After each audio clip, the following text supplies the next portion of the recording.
निबोधत। नमस्कार मुलांनो, मागच्या रविवारी आपण केलेल्या लाईव्ह धमाल नचिकेतानंतर आज आपण पुन्हा यूट्यूबच्या माध्यमातून भेटत आहोत. आजचा एपिसोडही मस्त मजा करणार आहोत आपण. चला तर मग सुरुवात करूया 3 ओंकार प्रार्थनेने. 3 ओंकार आणि प्रार्थना.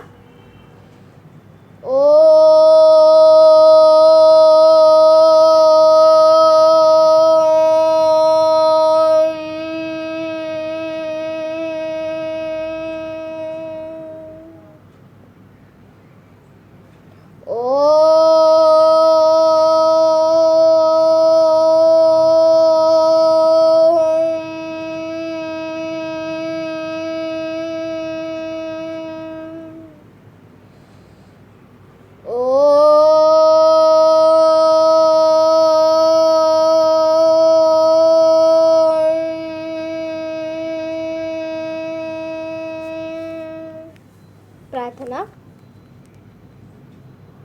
ओम सहना भवतु सहनौ भुनक्तु सह वीर्यं करवावहै तेजस्विनावधीतमस्तु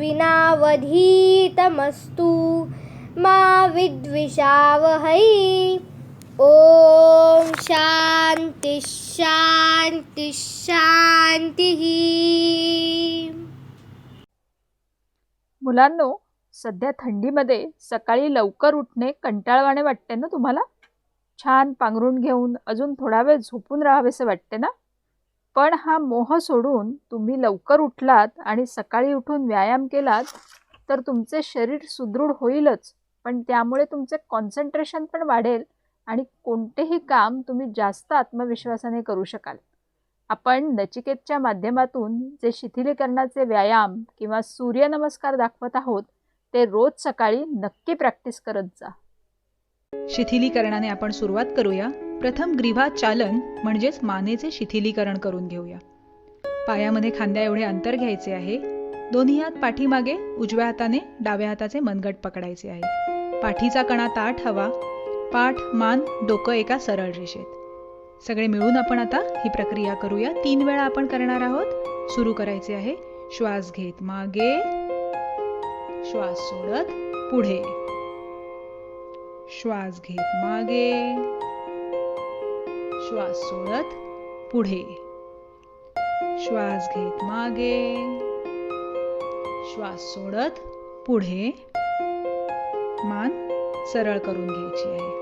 आता पुढचा प्रकार आपण करूया, ज्याच्यामध्ये मान आपण एकदा उजव्या बाजूला आणि डाव्या बाजूला वाकवणार आहोत. सगळे मिळून करूया. 3 वेळा आपण करणार आहोत.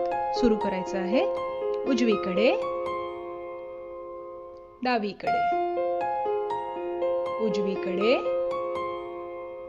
डावीकडे, उजवीकडे, डावीकडे. मान सरळ करून घ्यायची आहे. आता पुढचा प्रकार म्हणजे मानेचे ट्विस्टिंग करून घेऊया, ज्याच्यामध्ये एकदा आपण उजव्या बाजूला बघतो आणि एकदा डाव्या बाजूला बघतो. सगळे मिळून करून घेऊया. 3 वेळा आपण करणार आहोत. उजवीकडे, डावीकडे, उजवीकडे, डावीकडे, उजवीकडे, डावीकडे. मान सरळ करून घ्यायची आहे. आता पुढचा प्रकार स्कंध संचालन करूया, म्हणजेच खांद्यांचे शिथिलीकरण. दोन्ही पाय जुळवून घ्यायचे आहेत. पाठीचा कणा ताठ हवा, पण खांद्यांवरती ताण नको. दोन्ही हात शरीराच्या बाजूला मांड्यांलगत सरळ ठेवून घ्यायचे आहेत. आपण आता सुरुवात करूया. प्रथम उजव्या हाताने. एकम, द्वे, त्रीणि, चत्वारि, पंच. विरुद्ध दिशेने. एकम, द्वे, त्रीणि, चत्वारि, पंच. डाव्या हाताने. एकम, द्वे, त्रीणि, चत्वारि, पंच. विरुद्ध दिशेने. एकम, द्वे, त्रीणि, चत्वारि, पंच. आता दोन्ही हातांनी करायचं आहे. एकम, द्वे, त्रीणि, चत्वारि, पंच. विरुद्ध दिशेने. एकम, द्वे, त्रीणि, चत्वारि पंच।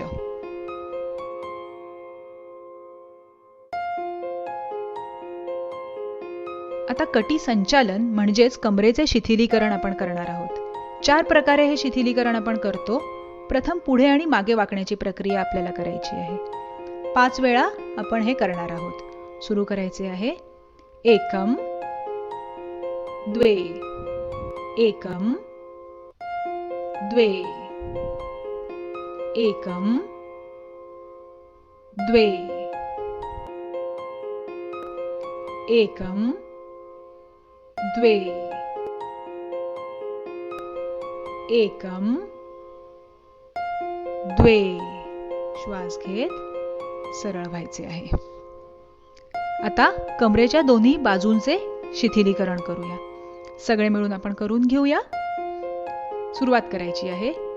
एकम द्वे एकम द्वे एकम द्वे एकम द्वे एकम द्वे एकम द्वे एकम द्वे एकम द्वे एकम द्वे एकम द्वे। आता पुढचा प्रकार करूया, ज्यामध्ये आपण पायामध्ये अंतर घेऊन खाली वाकत कमरेला पीळ देतो। आता सर्वांनी मिळून ही प्रक्रिया करूया।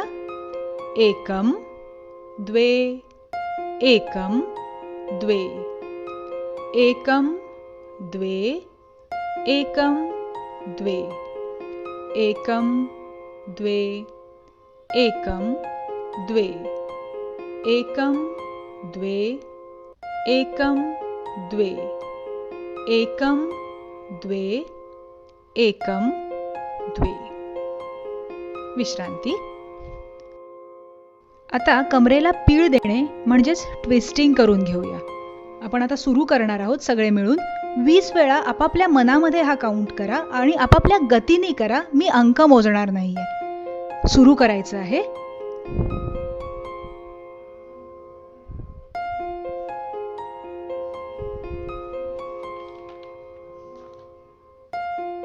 विश्रांती।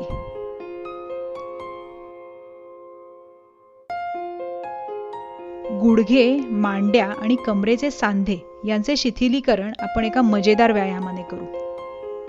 पायामध्ये खांद्यापेक्षा थोडं जास्त अंतर घ्यायचं, साधारणपणे अर्धा मीटरचं। आता मी म्हणेन जय बजरंगा, तुम्ही म्हणायचं हुप्पा होईया। सुरुवात करायची। 5 वेळा करायचं आहे।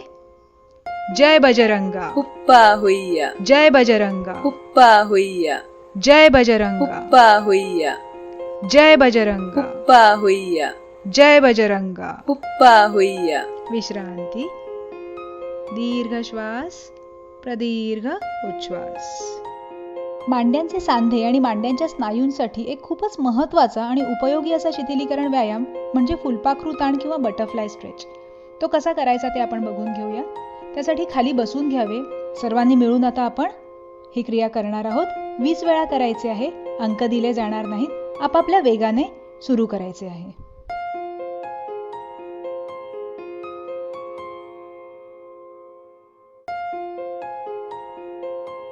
विश्रांती। दोन्ही पाय सरळ करून घ्यायचेत। पायामध्ये अंतर, हात शरीराच्या मागे जमिनीवरती टेकवून घ्यायचे आहेत आणि मान खांद्यावरती ठेवून घ्यायची आहे। काही काळाची विश्रांती आपण करणार आहोत। सूर्यनमस्काराच्या प्रॅक्टिकलला सुरुवात करूया। सूर्यनमस्कार घालण्यापूर्वी सूर्यनमस्काराची एक स्थिती असते ती घेणार आहोत। दोन्ही पाय जुळवायचे, हातांची नमस्कार मुद्रा, डोळे बंद। सुरुवातीला प्रार्थना म्हणणार आहोत। प्रार्थना सावकाश आणि स्पष्ट म्हणण्याचा प्रयत्न करायचा आहे। हिरण्मयेन पात्रेण सत्यस्यापिहितं मुखं तत्त्वं पूषण अपावृणु सत्यधर्माय दृष्टये। एकम। दोन्ही हात नमस्कार मुद्रेतून वरच्या बाजूला न्यायचे, गुडघे ताठ ठेवायचे आणि पायापासून डोक्यापर्यंत मागे झुकलेली स्थिती। द्वे। सावकाश खाली येत दोन्ही हात आपल्या दोन्ही पावलांजवळ ठेवायचे किंवा पायांचे अंगठे धरायचे आणि आपले गुडघ्यांपर्यंत कपाळ पोहोचलेलं. पूर्ण कमरेपासूनचा पुढचा भाग पुढच्या बाजूला झुकलेला आहे. त्रिणी. उजवा पाय मागे न्यायचा, गुडघा जमिनीला टेकवायचे, दोन्ही हात दोन पायांच्या बाजूला, मान सरळ, दृष्टी एकाग्र. चत्वारी. दुसरा पाय मागे न्यायचा. ही स्लाइंटिंग पोझिशन झाली. दोन्ही पायांची बोटं जमिनीला टेकलेली, संपूर्ण हात जमिनीला टेकलेले आणि पायापासून खांद्यांपर्यंतचं पोर्शन आपल्या पायांच्या आणि हातांच्या बोटांवर झेललेलं. दृष्टी समोर, नजर एकाग्र करायची आहे. पंच. दोन्ही गुडघे जमिनीला टेकवायचे आणि कपाळ, शरीराची घडी घालून कपाळ जमिनीला टेकवायचे. षट. परत शरीर सावकाश पुढे आणत आपलं कपाळ जमिनीला टेकवा, छाती जमिनीला टेकवा, दोन्ही हात जमिनीला टेकलेले, दोन्ही गुडघे जमिनीला टेकलेले आणि पायांची बोटं जमिनीला टेकलेली. पोट मात्र वर खेचून घ्यायचं आहे. साष्टांग नमस्काराची स्थिती आहे. सप्त. भुजंगासन. कमरेपासून खांद्यांपर्यंतचा संपूर्ण भाग वर खेचून घेतलेला आणि मान वर, डोळे आकाशाच्या दिशेला. अष्ट. पर्वतासनाची स्थिती. टाचा जमिनीला टेकवायच्या आहेत, मान दोन्ही खांद्यांमधून आत घालायची आहे. नव. परत एकदा जमिनीला गुडघे टेकवा, शरीराची घडी घाला आणि कपाळ जमिनीला टेकवा. दश. एकादश. द्वादश.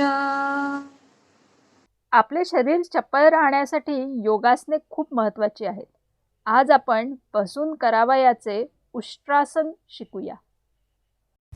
उष्ट्रासना, camel posture. Ekam. Fold your right leg. Dve. Left leg. Sit in Vajrasana position. Trini. Lift your buttocks above. Stand on your knees. Hands by the sides, along the thighs. Expanded chest. Chattvari. Slowly bend back. Place your right palm on the right sole. Left palm on the left sole. Give a fine stretch to the whole back. Push your abdomen forward. Expand your chest.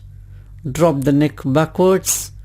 Feel fine stretch along the whole spinal line. Relax in the final position. Normal breathing. Ustrasana is extremely good for all the backaches. Pancha. Slowly come up. Shata. Return to Vajrasana position. Sapta. Release left leg. Stretch it forward. Ashta. Right leg forward. Relax.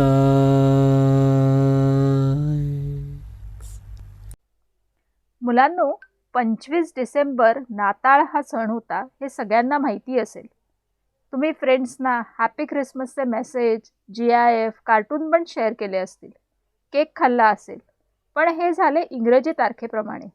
याच दिवशी आपल्या कालगणनेनुसार मार्गशीर्ष शुक्ल एकादशी होती आणि ही तिथी गीता जयंती म्हणून आपण साजरी करतो.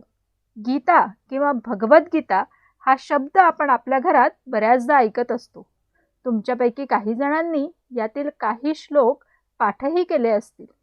महाभारतामध्ये श्रीकृष्ण आणि अर्जुन यांच्यातील संवाद म्हणजे 700 श्लोकांची भगवद्गीता. या पुढच्या गीतातून आपण गीता का ऐकावी हे बघूया.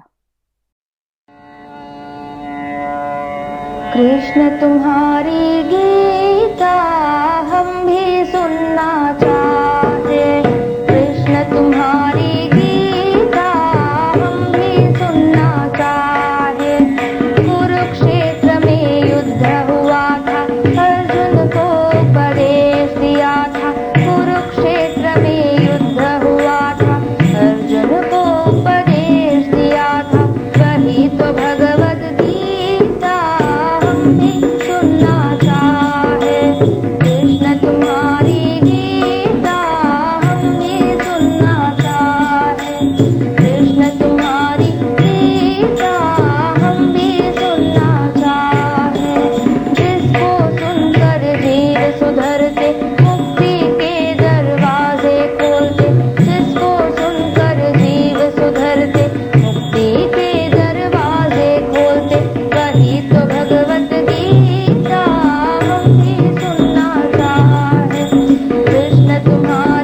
गीता हम भी सुनना चाहे। कृष्ण तुम्हारी गीता हम भी सुनना चाहे।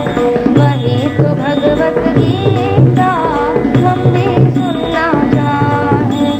वही तो भगवत गीता हम भी सुनना चाहे।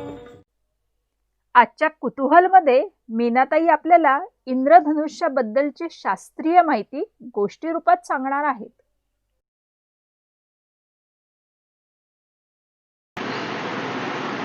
नमस्कार बालमित्रांनो, आज आपण कुतूहलमध्ये काय बघणार आहोत? चला तर बघूया काय चाललंय आजोबांकडे. ज्ञानोबा गेला की नाही आज आजोबांकडे?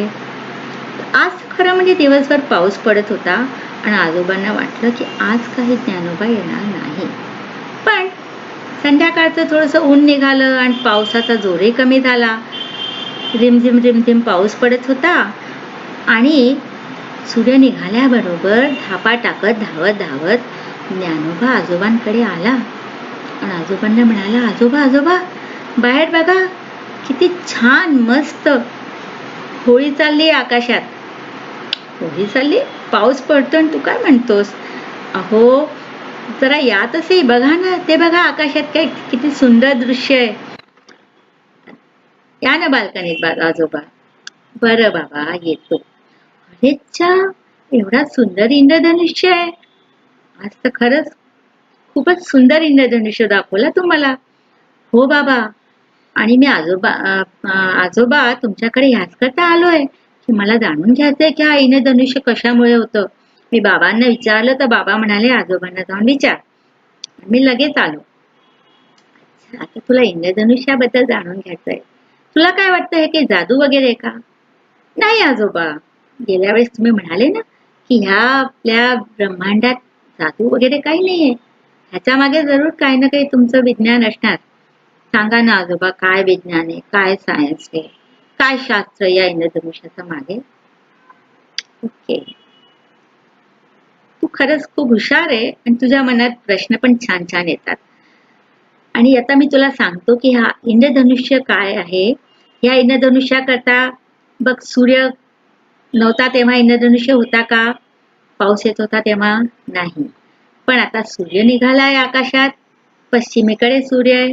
थोड्या वेळानं सूर्यास्त होईल आणि ह्या सूर्यकिरण जर का पावसाचे थेंब हवेत असतील, या पाऊस रिमझिम पडत असेल तर त्या पावसाच्या थेंबावर सूर्यकिरण पडतं आणि ते सूर्यकिरण पावसाच्या थेंबाच्या आतमध्ये जाताना पहिले आपला रस्ता थोडंसं बदलतं. त्याला आपण म्हणतो रिफ्रॅक्शन या अपवर्तन. मग त्या पावसाच्या थेंबाच्या आतमध्ये जातं आणि आतमध्ये गेलं की तिथे त्याचं रिफ्लेक्शन होतं. रिफ्लेक्शन म्हणजे परावर्तन. आणि ते परत बाहेर येतं. बाहेर येताना परत एकदा रिफ्लेक्शन, परत रस्ता बदलतं आणि आपल्याला काय दिसतं की जी पांढरी सूर्यकिरण आतमध्ये गेली आहे ना, ती पहिल्या रिफ्लेक्शनमुळे तेव्हाच तिचं विघटन झालंय, डिस्पर्शन झालंय आणि आतमध्ये जाऊन जेव्हा ती रिफ्लेक्शन होऊन बाहेर आली आहे तर आता आपल्याला 7 रंग दिसतात आणि ते 7 रंग ह्या कमानीच्या रूपात दिसतात, ज्याला आपण म्हणतो इंद्रधनुष्य. सांग मला, इंग्लिशमध्ये काय म्हणतो आपण इंद्रधनुष्याला?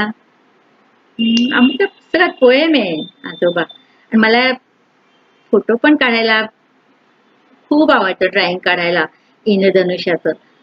त्याला रेनबो म्हणतात ना? हो. आणि तुला माहिती आहे रेनबो मध्ये किती कलर्स असतात? मला सांगितलं टीचर्सनी. आमच्या सायन्सच्या मॅडम म्हणाल्या की रेनबो मध्ये 7 कलर्स असतात. आणि एका सायंटिस्टनी सगळ्यात पहिले हे दाखवलं की व्हाईट लाईट जी आहे ती व्हाईट नसून ह्या 7 रंगांनी बनली असते. हो, तो सायंटिस्ट म्हणजे कोण माहितीये का? गेल्या वेळेस कोणी गुरुत्वाकर्षण आपल्याला दाखवलं होतं, पृथ्वी आणि चंद्राचं? Yes, none other than Newton बाबा.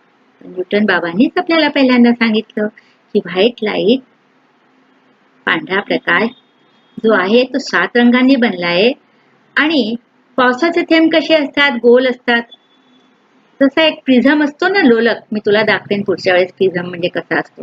तर त्या लोलक मधनं जेव्हा ही पांढरी लाईट व्हाईट लाईट जाते म्हणजे जे न्यूटनने दाखवलं, तर तिचं रिफ्रॅक्शन होतं, मग रिफ्लेक्शन होतं, मग परत बाहेर निघताना रिफ्लेक्शन होतं आणि ती 7 रंगांमध्ये विघटित होते, विभाजित होते आणि हे 7 रंगच आपल्या इंद्रधनुष्यामध्येही दिसतात. इथे लोलक नाहीये, इथे नेचरल पावसाचे थेंब आहेत, ते गोल आहेत आणि त्याच्यामध्ये सूर्यकिरण जाताना रिफ्लेक्शन आणि मग परत बाहेर येते आणि आपल्याला हे 7 रंग दिसतात कमानीच्या रूपात. तर एकच थेंब तर नसतो ना, पावसाचे तर असंख्य थेंब असतात आणि सूर्यकिरण पण असंख्य असतात आणि त्यामुळे आपल्याला त्या सगळ्यांचा जो संमिश्रण दिसतं त्याला आपण म्हणतो रेनबो इंद्रधनुष्य, की नाही? तू मला सांग, तुला हे 7 कलर्सची नावं माहितीये का? आजोबा इंग्लिशमध्ये माहितीये. इंग्लिशमध्ये माहिती, मग सांग की. VIBGYOR, एकदम correct. V for violet, I for indigo, B for blue, G for green, Y for yellow, or O for orange and R for red. आणि मराठीत त्याला आपण म्हणतो ताना, ही, ताना पी ही निपाजा, ताना पी ही निपाजा मराठीत म्हणतो आणि हिंदीमध्ये म्हणतो बॅ नी आ ह पी नाला. हे सगळे शॉर्ट फॉर्म आहे. डिप्युअरचेच कलर्स मराठीमध्ये आणि हिंदीमध्ये जे असतात त्याचं एक शॉर्ट फॉर्म. पाठ करायला सोपं होतं ना शॉर्ट फॉर्म. येस. तर आपण जो आता इंद्रधनुष्य बघतोय तो प्रायमरी इंद्रधनुष्य आहे आणि त्याकरता कंडिशन काय आहे की सूर्यप्रकाश पाहिजे, पाण्याचे पावसाचे थेंब पाहिजे हवेमध्ये आणि सूर्य एकदम आपल्या डोक्यावर नको. क्षितिजापासून सूर्य 40-42 डिग्रीवर आणि अंशावर असला पाहिजे, उगवताना पण किंवा सूर्यास्ताच्या वेळेस. आता सूर्यास्ताची वेळ आहे तर क्षितिजावरच्या वर जर का 40-42 वर सूर्य असला तर आणि पूर्वीकडे पावसाचे थेंब असले तरच आपल्याला हा इंद्रधनुष्य दिसू शकतो. आणि कधी कधी हा सूर्यप्रकाश पावसाच्या थेंबातून एकदा न होता 2दा रिफ्लेक्ट होतो, 2दा त्याचं परावर्तन होतं आणि मग आपल्याला एक अजून इंद्रधनुष्य दिसतो ज्याला आपण म्हणतो सेकंडरी रेनबो, दुय्यम इंद्रधनुष्य. तर असा हा मजा आहे इंद्रधनुष्यचा. पण तू बघितला असेल जेव्हा तू वॉटर रिसॉर्ट मध्ये गेला होता, कोकण किंग मध्ये गेला होता ना, मग तिथे रेन डान्स होता आणि फाउंटन्स पण होते आणि त्या फाउंटन्सवर जेव्हा लाईट टाकली की खूप सुंदर इंद्रधनुष्य दिसतो. बघितला ना तू? हो ना आजोबा. पण बाबा म्हणाले तो आर्टिफिशियल रेनबो आहे आणि हा जो आकाशात आहे तो नॅचरल. तेच तर आपण सगळं नेचर करणे शिकतो आणि ते कॉपी करतो आणि एन्जॉय पण करतो, हो की नाही? आणि तुला एक आणखीन अजून गोष्ट माहितीये का? ह्या रेनबोचे जे 7 कलर्स आहेत सगळ्यात पहिले न्यूटननीच दाखवले हे 7 कलर्स. पण खरं म्हणजे 7 पेक्षा खूप जास्त कलर्स असतात आणि सगळे एक दुसऱ्यामध्ये मिसळून जातात आणि त्यामुळे आपल्याला जी लाईट दिसते नॉर्मल लाईट त्याला आपण म्हणतो व्हाईट लाईट.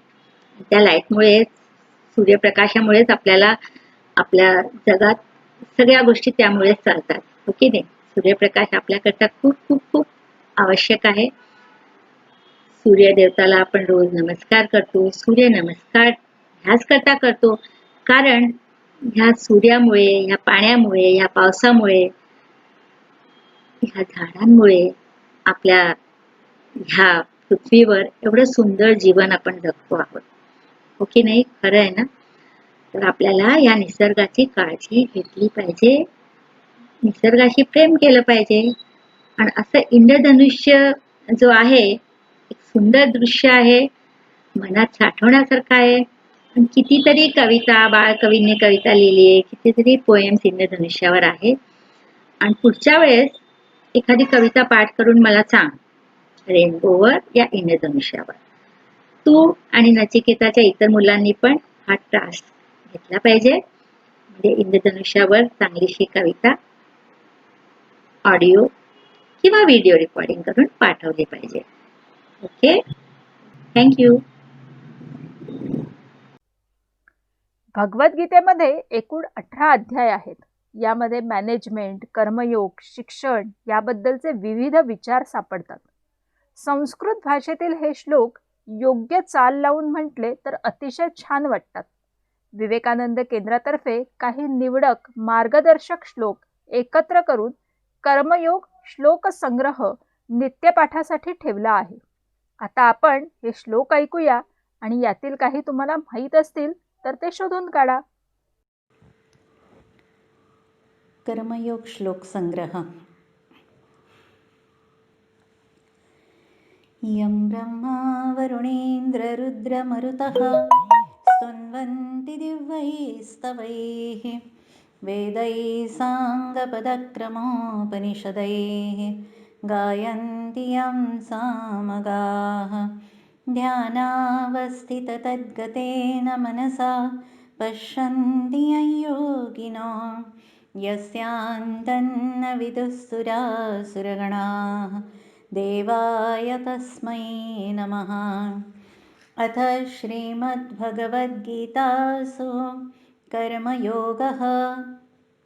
श्रीभगवानुवाच कर्मजं बुद्धियुक्ता हि फलं त्यक्त्वा मनीषिणः जन्मबन्धविनिर्मुक्ताः पदं गच्छन्त्यनामयं विहाय कामान्यः सर्वान् पुमाश्चरति निःस्पृहः निर्ममो निरहङ्कारः स शान्तिमधिगच्छति. न कर्मणामनारम्भात् नैष्कर्म्यं पुरुषोऽश्नुते न च सन्न्यसनादेव सिद्धिं समधिगच्छति. न हि कश्चित् क्षणमपि जातु तिष्ठत्यकर्मकृत् कार्यते ह्यवशः कर्म सर्वः प्रकृतिजैर्गुणैः. कर्मेन्द्रियाणि संयम्य यास्ते मनसा स्मरन् इन्द्रियार्थान् विमूढात्मा मिथ्याचारः स उच्यते. अधिष्ठानं तथा कर्ता करणं च पृथक्विधं विविधाश्च पृथक् चेष्टा दैवं चैवात्र पञ्चमं. नियतं सङ्गरहितम् अरागद्वेषतः कृतम् अफलप्रेप्सुना कर्म यत्तत् सात्विकमुच्यते. यत्तु कामेप्सुना कर्म साहङ्कारेण वा पुनः क्रियते बहुलायासं तद्राजसमुदाहृतम्. अनुबन्धं क्षयं हिंसाम् अनवेक्ष्य च पौरुषं मोहादारभ्यते कर्म यत्तत्तामसमुच्यते. उद्धरेदात्मनात्मानं नात्मानमवसादयेत् आत्मैभयात्मनो बन्धुः आत्मैव रिपुरात्मनः. मुक्तसङ्गो नहं वादी धृत्युत्साहसमन्वितः सिद्ध्यसिद्ध्योर्निर्विकारः कर्ता सात्विक उच्यते. अन्नात् भवन्ति भूतानि पर्जन्यादन्नसम्भवः यज्ञात् भवति पर्जन्यो यज्ञः कर्मसमुद्भवः. कर्म ब्रह्मोद्भवं विद्धि ब्रह्माक्षरसमुद्भवं तस्मात् सर्वगतं ब्रह्म नित्यं यज्ञे प्रतिष्ठितम्. यस्त्विन्द्रियाणि मनसा नियम्यारभतेऽर्जुन कर्मेन्द्रियैः कर्मयोगम् असक्तः स विशिष्यते. कर्मण्येवाधिकारस्ते मा फलेषु कदाचन मा कर्मफलहेतुर्भूः मा ते सङ्गोत्स्वकर्मणि. योगस्थः कुरु कर्माणि सङ्गं त्यक्त्वा धनञ्जय सिद्ध्यसिद्ध्यो समो भूत्वा समत्वं योग उच्यते. बुद्धियुक्तो जहातीह उभे सुकृतदुष्कृते तस्मात् योगाय युज्यस्व योगः कर्मसु कौशलं यतः प्रवृत्तिर्भूतानां येन सर्वमिदं ततं स्वकर्मणा तमभ्यर्च्य सिद्धिं विन्दति मानवः। तस्मादसक्तः सततं कार्यं कर्म समाचर, असक्तो ह्याचरन् कर्म परमाप्नोति पूरुषः। कर्मणैव हि संसिद्धिम् आस्थिता जनकादयः, लोकसङ्ग्रहमेवापि सम्पश्यन् कर्तुमर्हसि। यद्यदाचरति श्रेष्ठः तत्तदेवेतरो जनः, स यत्प्रमाणं कुरुते लोकस्तदनुवर्तते। सक्तः कर्मण्यविद्वांसो यथा कुर्वन्ति भारत, कुर्यात् विद्वांस्तथा सक्तः चिकीर्षुर्लोकसङ्ग्रहम्। मयि सर्वाणि कर्माणि सन्न्यस्याध्यात्मचेतसा, निराशीर्निर्ममो भूत्वा युध्यस्व विगतज्वरः। कर्मण्यकर्मयः पश्येद् अकर्मणि च कर्म यः, स बुद्धिमान् मनुष्येषु स युक्तः कृत्स्नकर्मकृत्। त्यक्त्वा कर्मफलासङ्गं नित्यतृप्तो निराश्रयः, कर्मण्यभिप्रवृत्तोऽपि नैव किञ्चित् करोति सः। निराशीर्यतचित्तात्मा त्यक्तसर्वपरिग्रहः, शारीरं केवलं कर्म कुर्वन्नाप्नोति किल्बिषम्। गतसङ्गस्य मुक्तस्य ज्ञानावस्थितचेतसः, यज्ञायाचरतः कर्म समग्रं प्रविलीयते। ॐ तत्सदिति श्रीमद्भगवद्गीतासु उपनिषत्सु ब्रह्मविद्यायां योगशास्त्रे श्रीकृष्णार्जुनसंवादे कर्मयोगश्लोकसङ्ग्रहः। हरि ओं तत्सत्।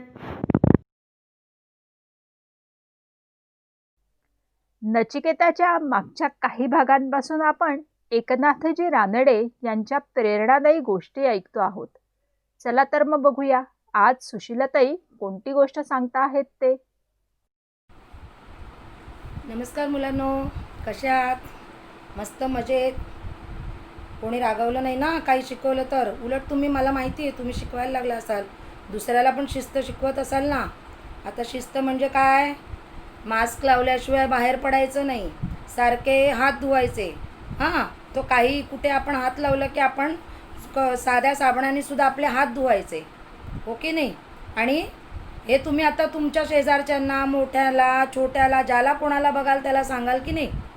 मग ते पण शिस्तासाठीच सांगता येईल की नाही? मग आता गेल्या वेळची तुम्हाला कथा नाथाची आवडली असेल की नाथ मग असा शिस्तप्रिय कसा काय झाला. आणि तुम्ही नक्की आता आई वडील काहीही म्हणाले कुठल्या शिस्तीसाठी तर रागावणार नाही, ती शिस्त बाळगणार, हो की नाही? मग आज चला अजून एक अशी मस्त कथा ऐकूया. आपला काय कसं ऐकायचं आहे? सब तैयार हा तैयार म्हणा बघू. सब तैयार हा तैयार. आता अगदी मन लावून पुन्हा ऐका. नाथ कसा कसा घडत गेला, आपल्याला पण असं व्हायचं आहे की नाही?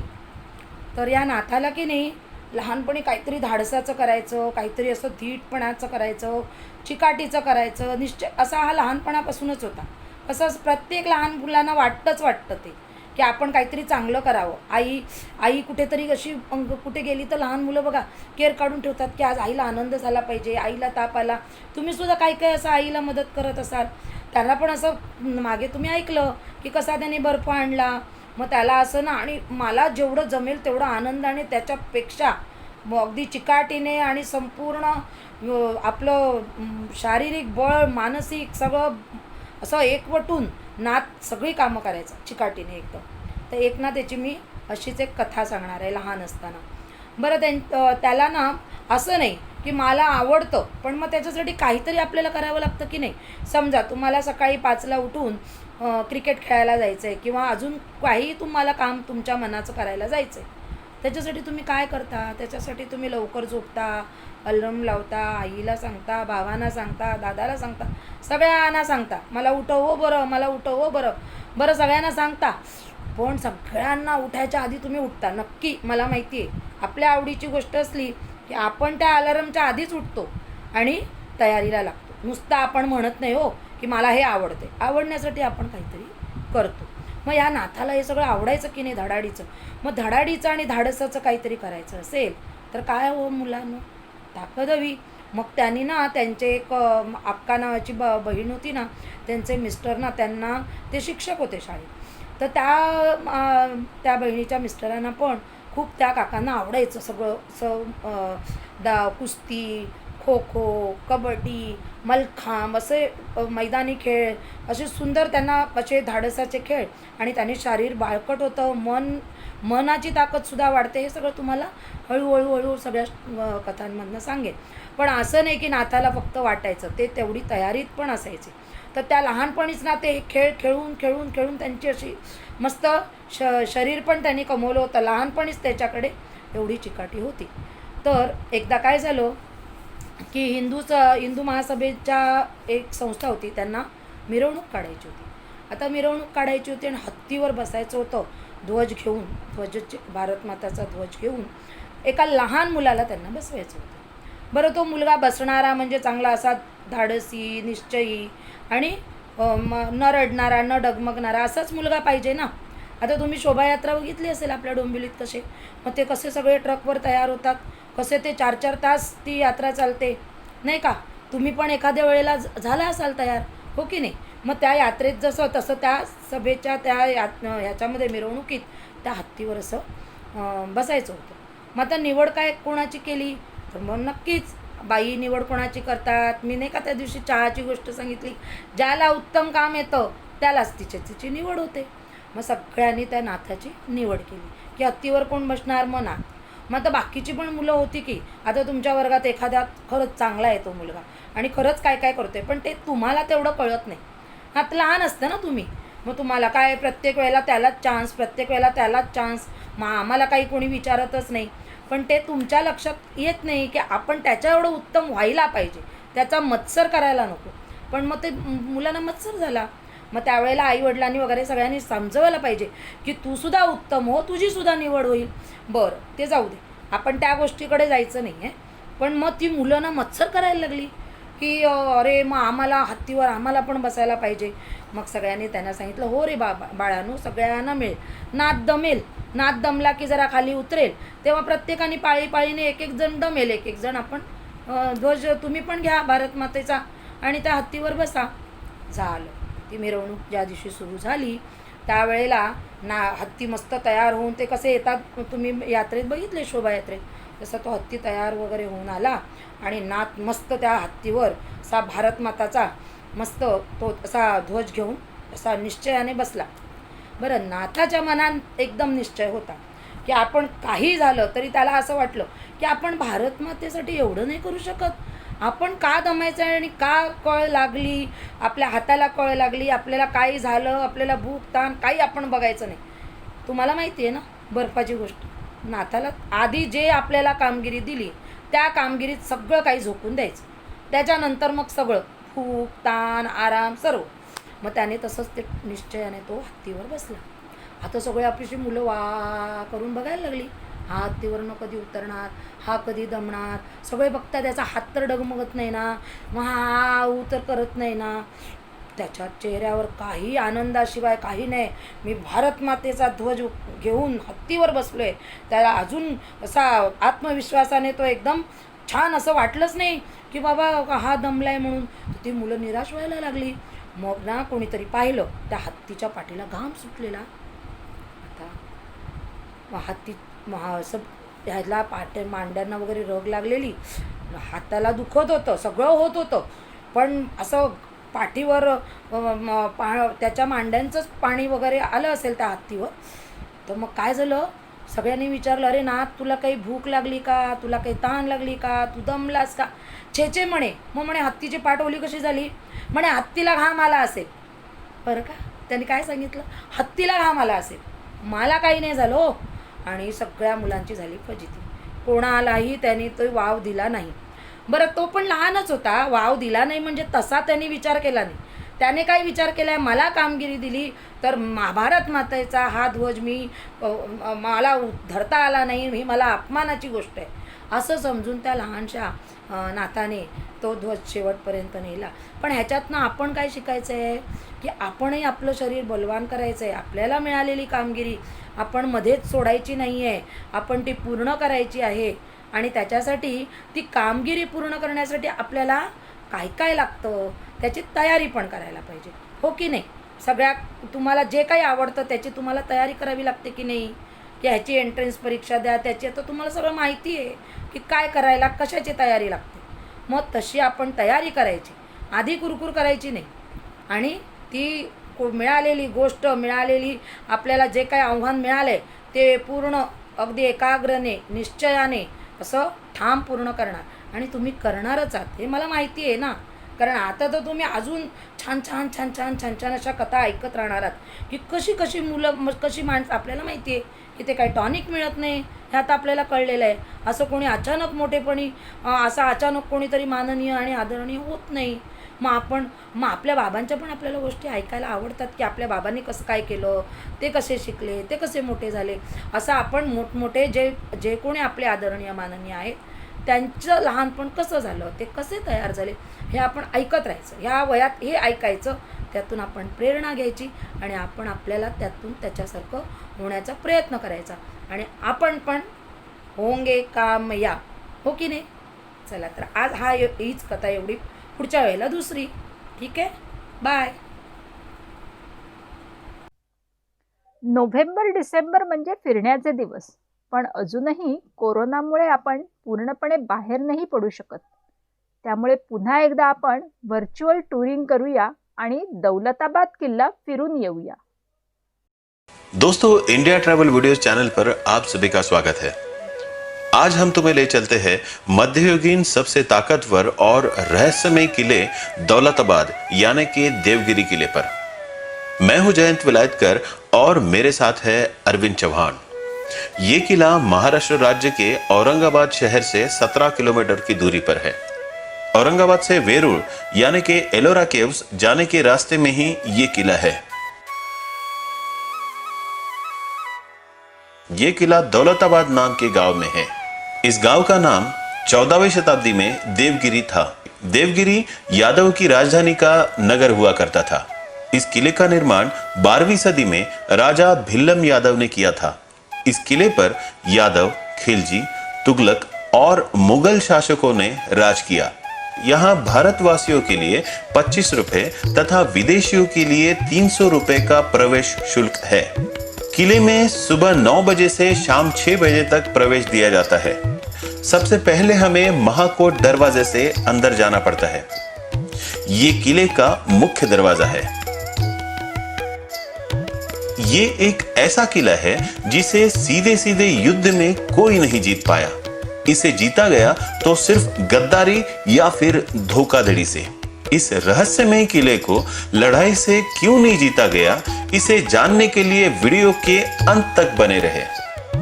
वीडियो पसंद आए तो लाइक करें और चैनल को सब्सक्राइब जरूर करें। मुख्य दरवाजे से अंदर आते ही यहाँ पर उस जमाने में उपयोग में आने वाली कुछ तोपे प्रदर्शन में रखी है। आज ये तोपे जहाँ रखी है शायद उस जमाने में पहरा देने वाले सैनिक रहा करते होंगे या फिर राजा और सरदारों को मिलने आने वाले लोगों को रुकने का प्रबंध भी यहाँ किया जाता होगा। किले के दूसरे दरवाजे पर हाथी का सुंदर शिल्प है। लगभग 900 सालों से ये दीवारें खड़ी है। अचरज की बात है कि किले के लकड़ी के दरवाजे आज भी शाबूत है। इस दरवाजे से अंदर आने पर आपको लगता है कि आप किले में पहुंच ही गए हैं, लेकिन सामने और एक दरवाजा है। आपकी नजर एक बड़े मीनार पर पड़ती है। बाई ओर हिंदू मंदिर दिखाई देंगे और बाई ओर कुछ मज़ारें बनी है। भारत में दिल्ली के कुतुब मीनार के बाद ये सबसे बड़ा मीनार है। सन 1445 में जब अल-उद-दीन बहमनी के पास ये किला आया, तब उसकी याद में, जीत की याद में, कुतुब मीनार के जैसा दिखने वाला ये चांद मीनार यहाँ पे बनाया गया। ये 3 मंजिला इमारत है जिसमें 230 सीढ़ियां है। इसकी ऊंचाई लगभग 210 फीट है। बाई ओर भारत माता मंदिर है। असल में ये एक पुरातन मंदिर है। मंदिर की बाजुओं के स्तंभों से हमें पता चलता है कि यहाँ पर छत हुआ करती होगी। यहाँ पर कला और संगीत की सभाओं का आयोजन हुआ करता होगा। मंदिर की रचना से पता चलता है कि यह मंदिर यादवकालीन है। शायद इस मंदिर की असल मूर्त को यहाँ से हटा दिया गया था। भारत स्वतंत्र होने के बाद भारत माता की मूर्ति की यहाँ स्थापना की गई। ये किला महाराष्ट्र के 7 अचरजों में से एक है। मंदिर के बाहर बहुत ही बड़ा पानी का कुंड है जो अभी सूखा है। चलो वापस किले की ओर चलते हैं। ये किला 3 स्तर वाली 4 दीवारी से घेरा गया है जिसे कोट कहते हैं। इसके नाम है अंबेल कोट, महाकोट और कालाकोट। कालाकोट तटबंदी के बाहर एक और पुरातन मंदिर है। इस मंदिर में अब कोई भगवान की मूर्त नहीं है। देवगिरी साहित्य और कला विश्व में इतनी ऊंचाई पर पहुंचा था कि जितनी आज हम कल्पना भी नहीं कर सकते। यहाँ पर एक संगीत राग का निर्माण किया गया जिसे देवगिरी बिलावल नाम से भी जाना जाता है। कालाकोट दीवार के दरवाजे से अंदर जाते ही दूसरा दरवाजा दिखाई देता है। ये घुमावदार रास्ते शत्रुओं की चाल धीमे कर देती थी। यहां पर शायद सैनिकों की चौकी हुआ करती थी। सन 1326 में दिल्ली के सुल्तान मोहम्मद बिन तुगलक ने अपनी राजधानी दिल्ली से देवगिरी पर लाई थी और देवगिरी का नाम बदलकर दौलताबाद कर दिया था। लेकिन उसकी ये कोशिश असफल रही और उसे अपनी राजधानी वापस दिल्ली ले जानी पड़ी थी। सामने जो महल है उसे चीनी महल कहा जाता है। ये असल में महल का अंदरूनी हिस्सा है जिसकी छत पूरी तरह से नष्ट हो चुकी है। यहां से अंदर जाने पर भी एक वास्तु थी जिसका छत भी नष्ट हो चुका है।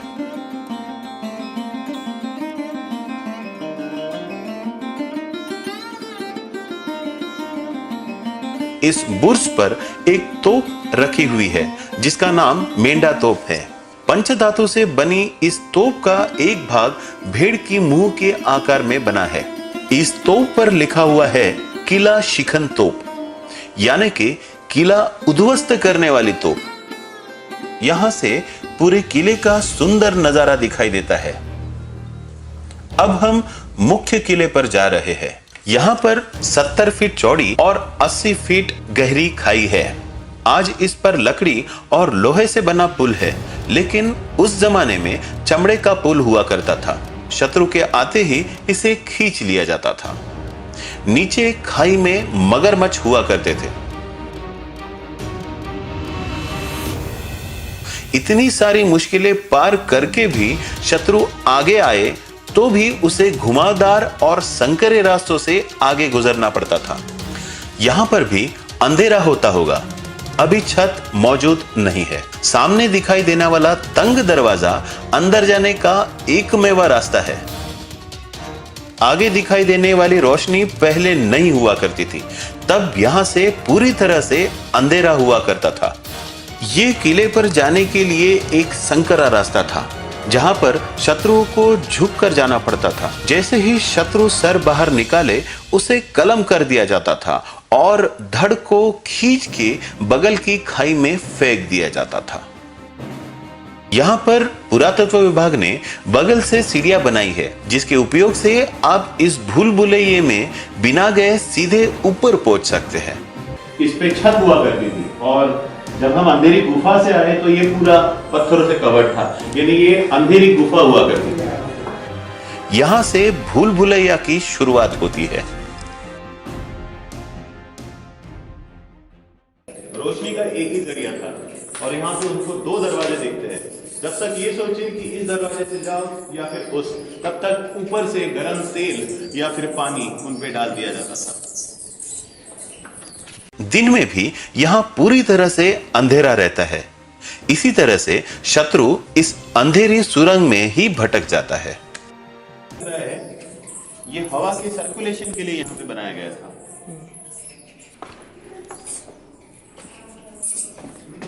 ये और एक हवा के झोंके के लिए झरोका बनाया गया। सैनिक जगह जगह यहाँ पे छुपे रहते थे और चारों तरफ से उनको हमला होता था।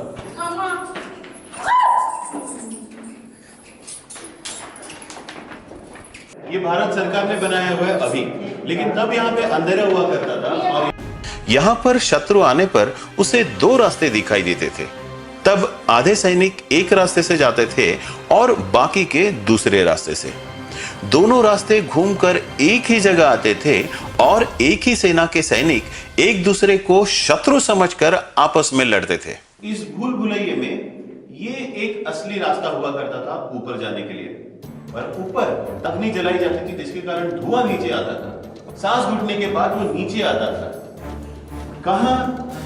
तो यहां से ठंडी हवा आती थी इस झरोके में से, तो नीचे सीधे जाके वो गिरता था 150 फीट खाई में, जहां पे मगरमच्छ उसका इंतजार करते थे। आगे का रास्ता पहाड़ को खोदकर बनाया गया था।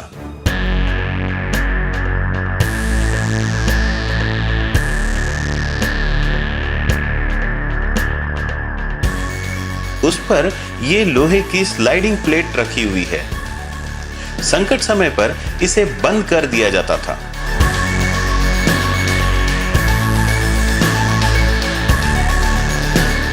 आप सोच में पड़ते हैं, इतनी सारी मुश्किलें पार कर कोई कैसे यहां तक जीवित पहुंचेगा।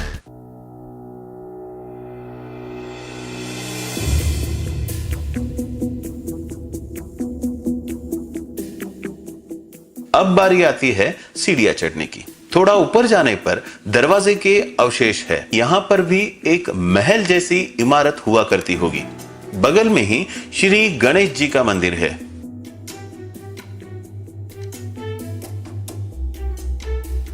अगर आपका फिटनेस कम है तो सीढ़ियां चढ़ते हुए सावधानी जरूर बरतें और रुक रुक कर सीढ़ियां चढ़े। कुछ लोग ऐतिहासिक स्थलों पर अपना नाम लिखने की छिछोरी हरकतों से बाज नहीं आते। कृपया आप ऐसी हरकत ना करें और ना किसी को करने दें। सामने अष्टकोनी बारादरी महल है। इस महल का निर्माण और उपयोग मुगलों द्वारा किया जाता था। मुगल राज्यकर्ता यहां पर गर्मियों में वक्त बिताने के लिए आते थे। यहां पर रहने की सुविधा के साथ साथ सभागृह, मनोरंजन और स्नान गृह भी हुआ करता था।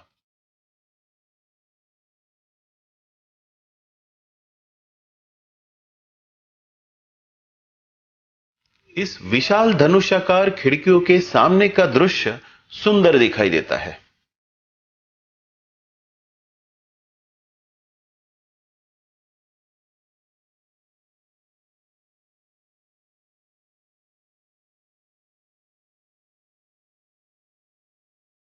जमीन पर बना हुआ किले का एक दरवाजा। इस किले की दीवार 8 किलोमीटर लंबी है।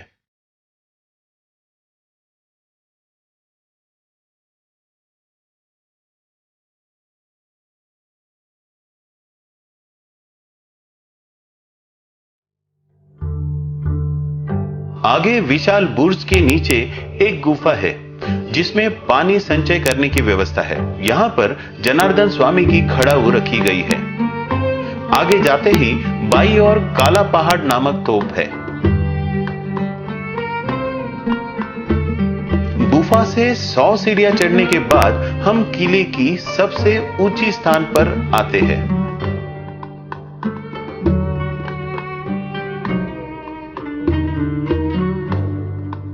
यहां से किले का पूरा घेरा और दीवारें दिखाई देती है। सामने पार्किंग में हमारी कार भी दिखाई दे रही है। यहां पर भी एक तोप है जिसकी लंबाई 20 फीट है। इस तोप का नाम दुर्गा या धूलधान यानी कि सब कुछ मिटा देने वाली तोप है। तो दोस्तों, आज हमने देखा मध्य युग का सबसे महत्वपूर्ण किला जिसे जीतना कई राजा महाराजाओं की इच्छा थी। वीडियो पसंद आया तो लाइक जरूर करें और आप किस किस किले को देखना पसंद करेंगे ये भी कमेंट में जरूर बताएं। ऐसे ही और वीडियोस देखने के लिए चैनल को सब्सक्राइब जरूर करें। अरविंद चौहान और मैं जयंत आप सभी से विदा चाहते हैं। फिर मिलेंगे एक नए वीडियो के साथ। जय महाराष्ट्र। थोड्या वेळापूर्वी आपण गीतेमधले काही श्लोक ऐकले. यातील जे श्लोक तुम्हाला जास्त आवडले ते नीट पाठ करा आणि आम्हाला व्हिडिओ करून पाठवा. पुढच्या भागामध्ये आपण तो दाखवूया. तुमचे आजचे हेच आहे टास्क. सोपा आहे ना? चला तर मग आता शांती मंत्र म्हणून थांबूया. सर्वे भवन्तु सुखिनः, सर्वे सन्तु निरामयाः, सर्वे भद्राणि पश्यन्तु, मा कश्चित् दुःखभाग् भवेत्. ॐ शान्ति शान्ति शान्तिः.